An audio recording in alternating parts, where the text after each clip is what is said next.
அப்போ அதில் இன்னொரு விஷயமும் நான் ஆட் பண்ண வேண்டியது இருக்குது. என்ன அப்படின்னா, ரசூல்லா காசு வாங்காமல் செஞ்சாங்க, இது ரசூல்லாவுக்கு மட்டும்தான். அதே அபூபக்கர்லியானும் காசு வாங்கிட்டு தான் செஞ்சாங்க. ஏன்? அவங்க ஃபேமிலி ரன் பண்ணணும்ல. புரியுதா? ரசூல்லா அளவுக்கு அவங்களுக்கு பொறுப்பு கிடையாது. ஏன்னா அவர் நபி கிடையாது. நபிமார்களுக்கு மட்டும்தான் இந்த பொறுப்பு. என்னது? காசு வாங்கக்கூடாது. ஆனால் சஹாபாக்களுக்கு அந்த பொறுப்பு கிடையாது. அதனால் இன்றைக்கி தீனுடைய ஒர்க்கு ஒருத்தர் செய்கிறாரு, இவர் கேமராமேன் காசு எப்படி வாங்கலாம், இவர் தாயின்னு சொல்லிட்டு எப்படி காசு வாங்கலாம்? காசு வாங்காமல் எப்படி ஃபேமிலி சோத்துக்கு யார் போடுவா? உழைக்கிறதுக்கு போயிட்டா இதை விட்டு இங்கே யார் உழைப்பா? அப்போ இது ஜாபு தான், இது ஒர்க்கு தான். எப்படி இராணுவத்துக்கு சம்பளம் இருக்கா இல்லையா?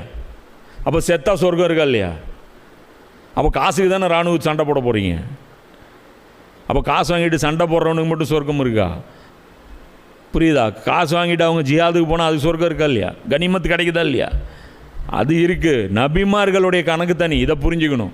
ஏன்னா இதை ஒரு தனி ஒரு கிறுக்குத்தனமாக ஆயிரும். புரியுதா? அப்போ இதை என்னென்னா ஷைத்தானு ஏதோ ஒரு வகையில் நம்மளை வேலை செய்ய விடாமல் முடக்கிடுவான். இவன் காசு வாங்குறான், அப்போ காசு கேட்குறவங்களாம் கெட்டவன். இப்போ நம்ம வசூல் பண்ண சொல்லி இப்போ கேட்கும்போது காசு கேட்குறீங்க, இப்போ நபியே காசு வாங்கலை, நீ ஏன் வேலை செய்கிற? ஏன்னா நபிக்கு தான், நபி மட்டும்தான்ப்பா காசு வாங்காமல் செய்வார். மற்றவங்களுக்கு பொறுப்புகள் இருக்குல்ல.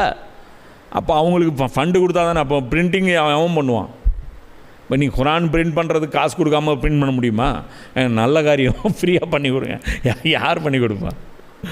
புரியுதா? யாரும் பண்ண மாட்டாங்க. சரியா? குரான் பிரிண்ட் பண்ணுறதுக்கு காசு வாங்கணும், அதை டிரான்ஸ்போர்ட் பண்ணுறதுக்கு காசு, பார்சலில் போடும்போது இது அல்லாவுடைய வேதங்க, அதனால் சார்ஜஸ்லாம் பண்ணாதீங்க அப்படின்னா வேலைக்கு ஆகுமா? வேலைக்காகாது. சரியா? அதனால் தாய்க்கள் வேலை செய்கிறதுக்கு அதுக்கு சம்பளம் கொடுக்கலாம், தொழுகை நடத்துகிற இமாம அதுக்கு சம்பளம் கொடுக்கலாம், மற்ற தீனுடைய காரியங்களுக்காக கமிட் பண்ணிக்கிறாங்க இல்லையா, அவங்களுக்கெல்லாம் சம்பளம் கொடுக்கலாம். அவங்களுக்கு மறுமையிலும் கூலி இருக்குது, ப்ளஸ் உலகத்தில் இந்த வேலையும் இருக்குது. இன்னும் சொல்லப்போனால் இந்த வேலையை தேர்வு பண்ணுறதே எப்படின்னா, நான் அவங்களுடைய கரியரை கொலாப்ஸ் பண்ணிட்டு தான் இந்த வேலையை தேர்வு பண்ணுறாங்க. ஏன்னா இதில் க்ரோத்தே கிடையாது.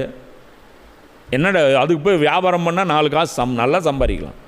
அதில் என்னமோ பணம் கேட்டு இந்த மாதிரி வசூல் பண்ணிட்டு வர்றவங்கள அப்படியே அவங்கள பயங்கரமாக ஏதோ பார்த்து பிச்சை போடுற மாதிரி அப்படிலாம் போடுற அந்த மாதிரிலாம் கெத்துலாம் காட்டக்கூடாது. ஸோ இது ஒரு விஷயம், முக்கியமான விஷயம்.